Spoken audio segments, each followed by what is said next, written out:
Let's take a tour of a WordPress site already installed so you can get a feel for the software and know what to expect from the different versions that you'll see throughout the course.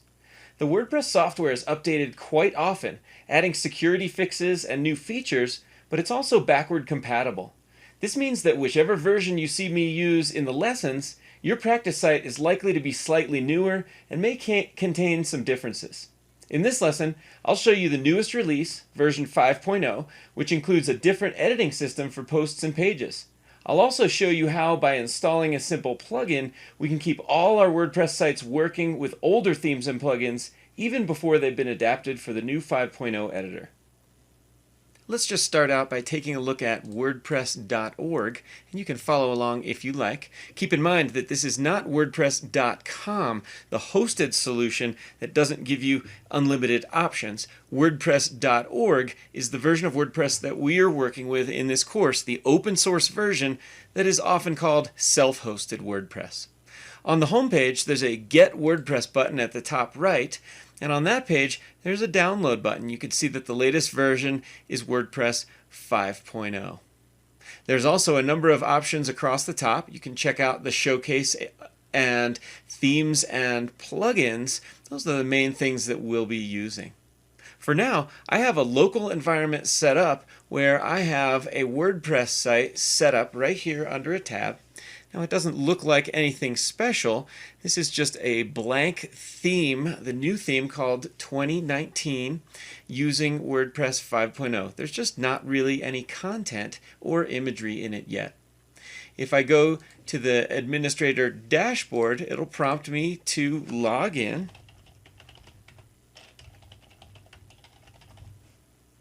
And when I do, I'll go to the WordPress welcome screen, or what you might call the dashboard home screen.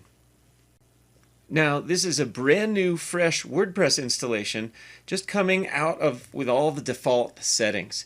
You can see here in the At a Glance widget on the dashboard, it tells me that I'm running WordPress 5.0, and it tells me that I'm using the 2019 theme. Let's take a look under Appearance and Themes.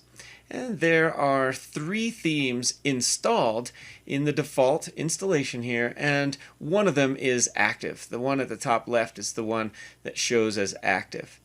First thing I'm going to do is experiment with the 2017 theme instead for this site. I think just by doing that and then going over to the site and hitting refresh, that gives us a nice big homepage image as well as a column on the right hand side. I do like the layout of this theme, and we'll be using a variety of themes in the course.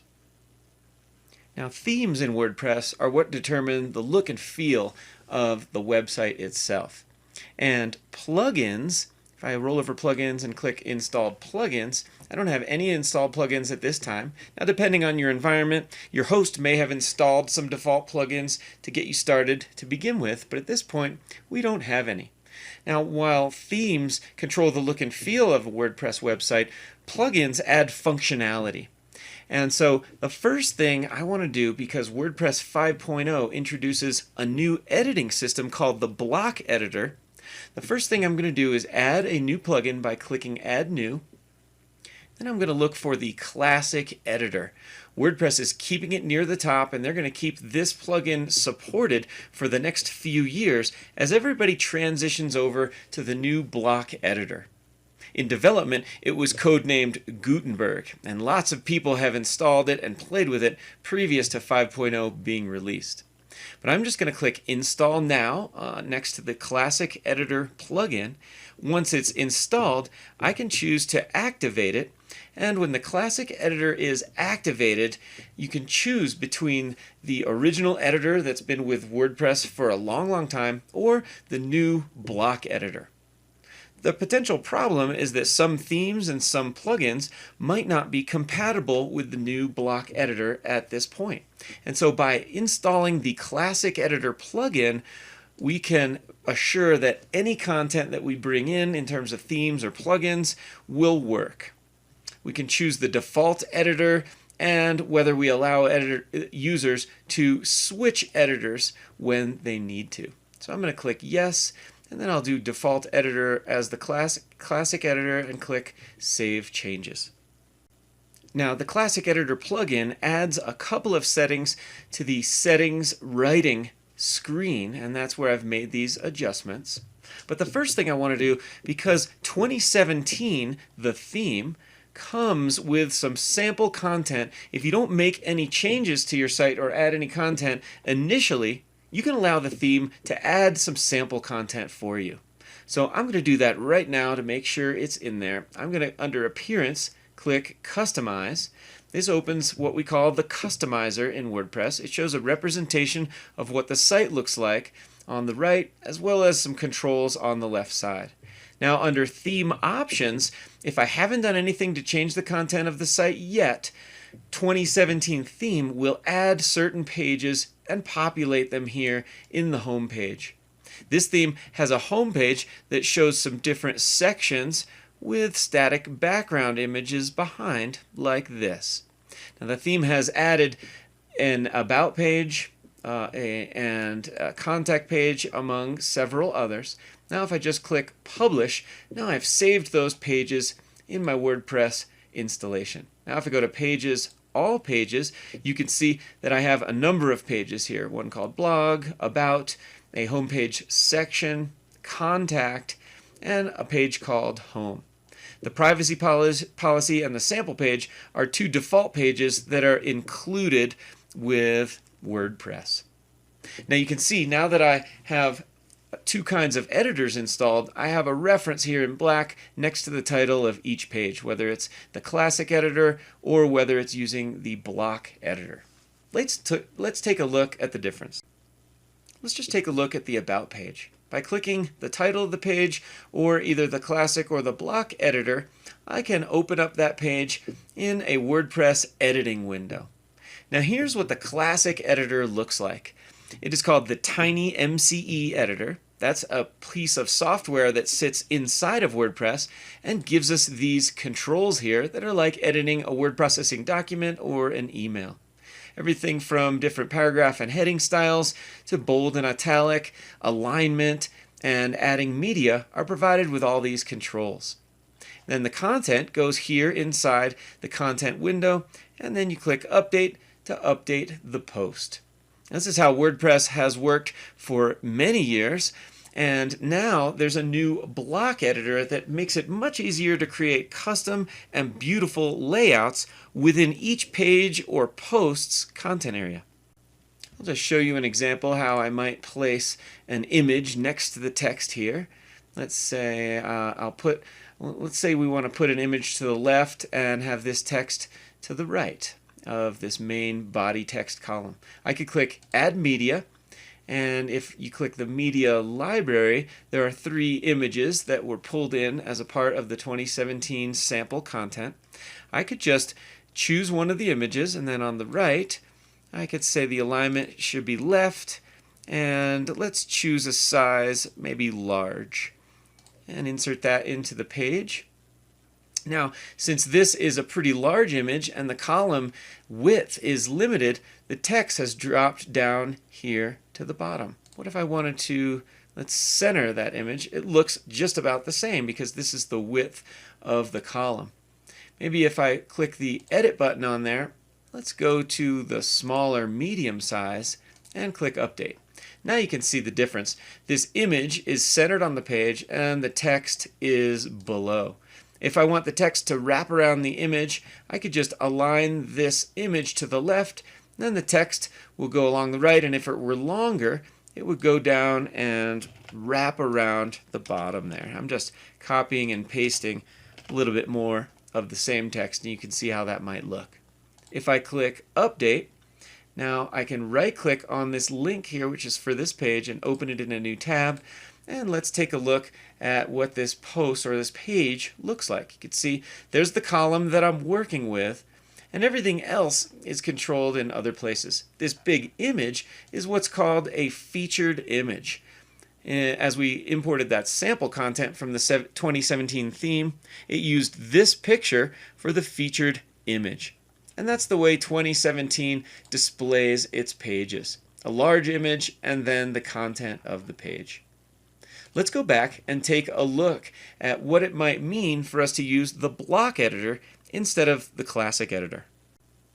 From here, I'll go back to all pages, and this time when I open the About page, I'm going to click the block editor instead of the classic editor.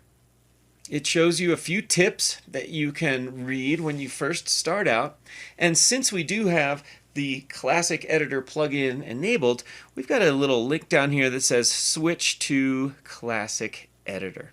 But let's just take a look at the block editor here. You can see that the content area is on the left, and this block is called a classic block. Even without the classic editor plugin installed, the block editor includes a block called a classic block.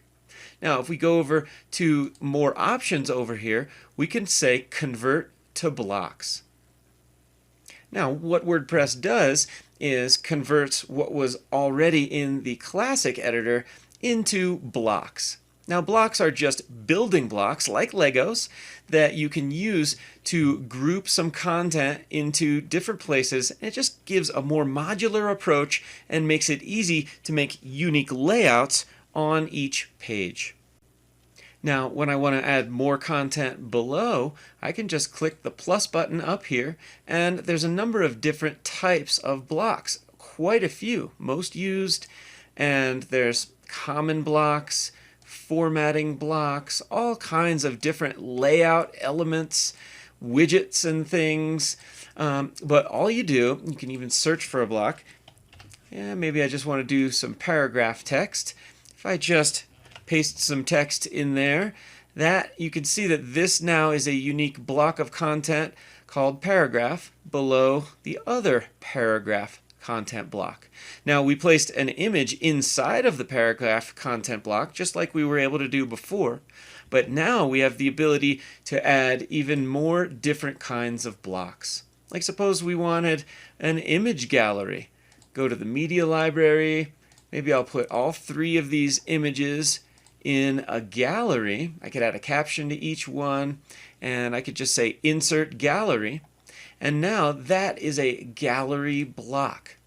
Let's just click update, and then we can click view page in a new tab up here, and you can see that the content in the content column shows exactly what we had there. The big difference with the block editor versus the way that the classic editor looks is that when you're editing a page in the block editor, the content generally looks exactly like it will look on the front end of the website or the actual website itself. That's a big difference from the classic editor, where often we had to add some code or what's called a shortcode to take advantage of certain layout features of the theme or even to make certain plugins work. Now, when I go back to all pages, you can see that this page about is being controlled by the block editor, and then the rest show the classic editor. When you have the classic editor plugin installed and you have WordPress 5.0 or later, you'll be able to switch between the 2 editors. Now, why would we want to do this? It's because some themes and plugins have yet to be updated to work with the block editor. Therefore, all you need to do is install the classic editor plugin, and those themes and plugins that haven't caught up yet will still work. What I'd suggest is when you set up a new WordPress website and use 5.0, you don't have to set up the classic editor plugin necessarily because you're working from scratch. But if you bring in a plugin or a theme that requires the classic editor, you should just install the classic editor plugin at that point. If you do update an existing WordPress website, however, that is updating to the new WordPress 5.0 version, I would suggest installing the classic editor plugin first so that you don't have any issues once you upgrade to WordPress 5.0. In this lesson, we toured a version of WordPress that uses the new block editor, and you watched as I installed and activated the classic editor plugin. I also activated the 2017 theme and imported the sample content pages and images by opening the Customizer and the Theme Options section and clicking Publish. In the next video, we'll get some of the tools you'll need outside of WordPress itself to create unique websites of your own and for clients too.